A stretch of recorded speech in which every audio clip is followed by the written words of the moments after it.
ሀና በጣም ሀሳብ ሆኗት ያለው የአባቷ ሕክምና ሳይሆን ለአባቷ የተደረገለት የገንዘብ ድጋፍ ወይዘሮ ሜላት ካሰበችው በላይ መሆኑና ሀና ደግሞ ይሄ ያልጠበቀችው ክስተት እየተፈጠረ ያለው ነገር እጅግ ግራ አጋብቷታለኝ። አሲርም ባያት ሰዓት ሀና ምን ሆነሽ ነው የተጨነቅሽ ትመስያለሽ ሲላትም እንዴት አልጨነቅ አሲር በጣም ነው የጨነቀኝ የህክምናው ነገር ወጪ እኮ እስካሁን ድረስ ሰዎቹ አልሰሙም ትላለች። የቱ ሰዎች ይላታል እሱም። ሀናም መልሳ እንዴ አሲር ወጪውን የሚሸፍኑልኝ ነዋ አሰሪዎች እኮ እስካሁን ምንም ነገር አልሰሙም ስትለው ትናንትና ምንም አላሉሽም አላወቁም ማለት ነው ይላታለኝ። አላወቁም ግን ጸባያቸው ቄሪር ብሎብኛል ሌባና ውሸታም አጭበርባሪም ተብያለሁ። ስለዚህ በጣም ሰልችቶኛል እየሆነ ያለው ነገር ደግሞ ከአቅሜ በላይ ሆኖብኛል ትለዋለች። ሰላም ሰላም እንዴት ናችሁ? የተወደዳችሁን የተከበራችሁ ውድ የኖላዊ ዩቲዩብ ቻናል ቤተሰቦች ሰላማችሁ ብዝት ይበልልኝ።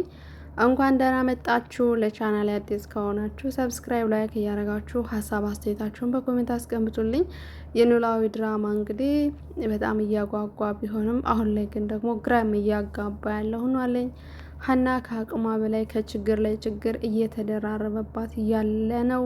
ሌሎቹ ደግሞ ዘና ፈታ እያሉ የሰውን ጭንቀት እያዩ ሲሆን፣ አንዳንዶች ደግሞ በሀና መልካምነት ተጠምደው ደግሞ የሚመጣው ፈተና ግን እጅግ አስፈሪ እየሆነ እያለ የምናየውበት ድራማ ነው እና ሀና አባቷ ለሕክምና ተብላ የተጠየቀችው ወጪ ግማሹን አሰሪዋ ወይዘሮ ሜላት እንደምትሸፍንላት ቃል ገብታላት በዛም በ400,000 ብር ተስማምቶ ነበር። ነገር ግን ዶክተሩ ይመስለኛል እዚህ ጋር እያጭበረበረ ነው። ወይዘሮ ባየሽ ውጤቱን ለማስቀየር ስትል በገንዘብ አስፈራርተዋለች። ዶክተሩ ደግሞ ውጤቱን ላለመቀየር ሲል ሀናን ገንዘብ ተጭኗታል፣ ከእጥፍ እጥፍ ማለት ነው። ወይዘሮ ባዩሽም ከሚያስበው በላይ ገንዘብ እንደምትሰጠው ስለተደራደረች ሀና በማታውቀው እንዲሁም ወይዘሮ ባዩሽ የበለጠ ሀናን እንድትጠላት የተሰራ ሴራ መሆኑን ግልጽ ነው ማለት ነው። ሀና ለአባቷ ነርስ ብትሆንም ለአባቷ ደግሞ የሚያስፈልገው መድኃኒት ታውቃለች። በ130 ብር የሚገዛው መድኃኒት እንግዲህ በ15,000 እና በ16,000 ተብሎ እየታሰበ ነው።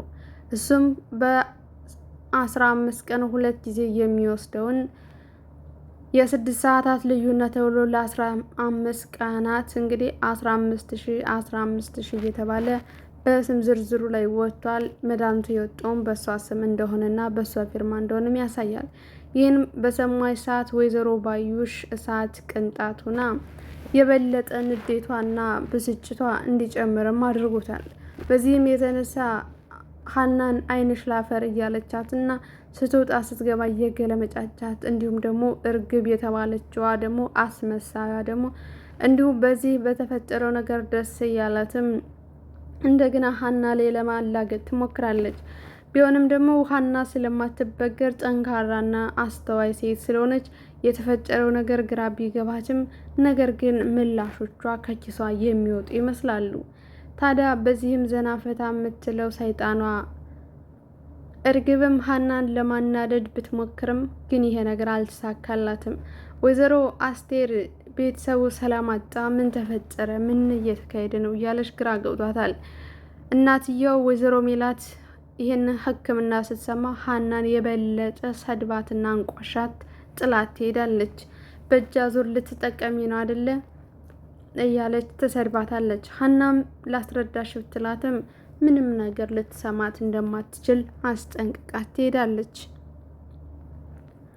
እዚህ ቆመው ሁለቱም የሚያወሩት ስለ አባቷ ነው።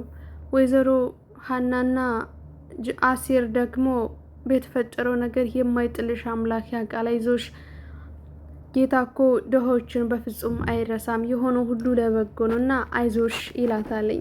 አሲርዬ በጣም ነው የማመሰግነው፣ እሱስ ትክክል ነህ፣ እኛ ስለምንቸኩል ነው እንጂ ከልኩ ምንም ነገር አያልፍም ስለዋለች። እሱም አይዞሽ ሰዎችሽም ቢሆኑ ምንም አይመስላቸውም፣ የተደረገው ሁሉ ለበጎ ነው እያለ የሀና ስልክ ይጠራልኝ። የምትደውልላትም ወይዘሮ ሜላት ናተኝ። ወይዘሮ ሜላትም ትደውልላትና ደውልችልኝ እኮ እያለች ትንቀጠቅጣለች።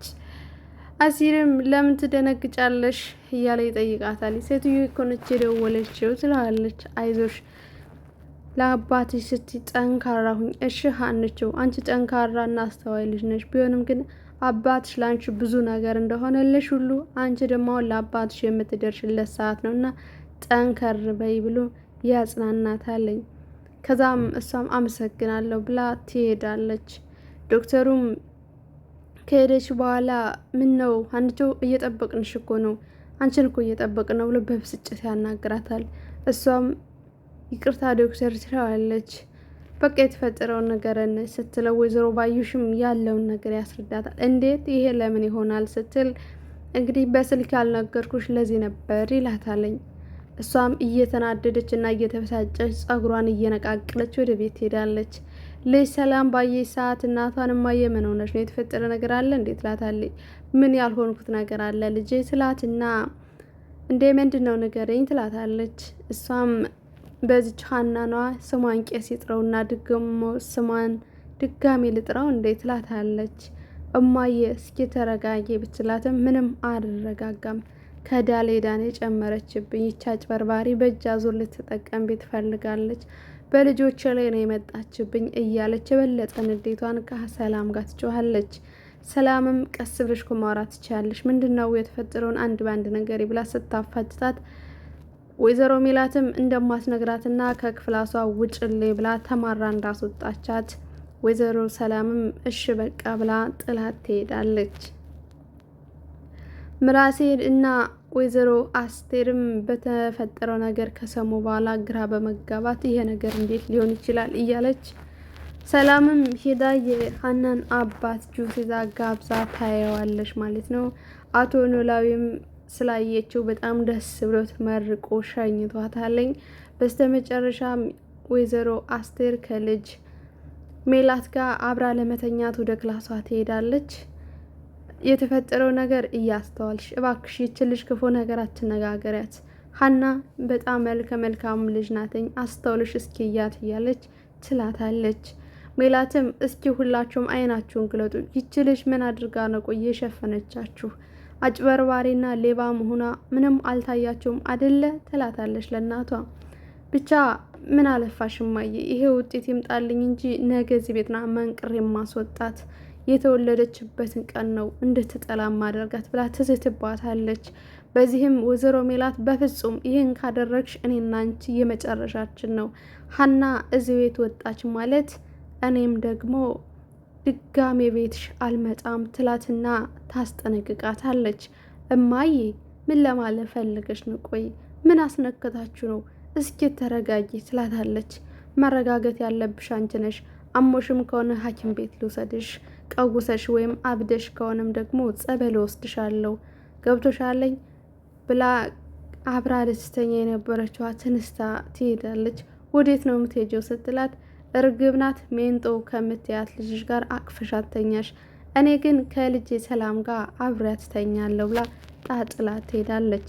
ወይዘሮ ሜላትም በተፈጠረው ነገር አምላኬ ሆይ ለምንድን ነው ሰላም ወረደ ስል አንዱ ካንዱ ችግር የሚደረብብኝ? ይህ ሁሉ የሀና ምክንያት ነው። ሀና የስራሽን ይስጥሽ ብላ ትወቅሳታለች። በስተመጨረሻ ሀናም አባቷ ጋር በፍቅር እየተጎራረሰች የዋለችበትን ችግሮቿን ሁሉ ለመርሳት ትሞክራለች። ይህ ነው ማለት ነው ድራማው። በተረፈ ሰላማችሁ ብዝዝት ይበልልኝ። በቀጣይ ክፍል ይዤላችሁ እመጣለሁ። ቤተሰቦች ድራማው ከዚህ ላይ እየተጠናቀቀ ባይሆንም በቀጣይ ክፍል ደግሞ ቀጣይን ክፍል ይዤላችሁ እመጣለሁኝ። እናንተ ግን ለቻናል አዲስ ከሆናችሁ ሰብስክራይብ እያረጋችሁ ስትጀምሩ ላይክ እያረጋችሁ ማለት ነው።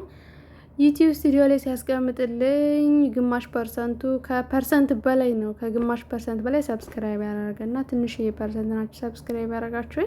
ሰብስክራይብ አድርጉኝ፣ ምንም አይከፈልበትም። ይሄ እንደ መልካምነት ነው። ገብቷችኋልኝ? ድራማውን እያየን እየፈተፈትን ዘና ፈታ እያልን ታዲያ ደግሞ የእናንተ እርዳታ ለእኔ ስለሚያስፈልገኝ ትንሿ ጎጆ ሞቅ ሞቅ አድርጉልኝ ማለት ነው። ስለዚህ ሰብስክራይብ አድርጎ ላይክ አድርጎ ሼር አድርጎ ሀሳብ አስተያየታችሁንም ደግሞ በኮሜንት ሴክሽን ላይ አስቀምጡ ማለት ነው። ዝም ብሎ ከማየት እንደዚህ ምንም አይከፈላችሁም። እጣታችሁ አንዴ ነካ ያድርግ ሰብስክራይብ እና ላይኩን ሸሩን በፈቃደኝነት ግን ፕሊዝ ሰብስክራይብ አድርገኝ ማለት ነው። እንዲሁም አበረታቱኝ። ሼር እና ሀሳብ አስተያየታችሁን ለምታስቀምጡልኝ ለውድ ጓደኞቼ የምወዳችሁ ማሮቼ ፍቅሮቼ ደግሞ ከልብ ከልብ ነው የማመሰግነው። እሺ እጃችሁ ይባረክልኝ። አመሰግናለሁ። ይልመድባችሁ። በቀጣይ ክፍል ደግሞ ለየት ባለ በደስታ እንመጣለን ማለት ነው።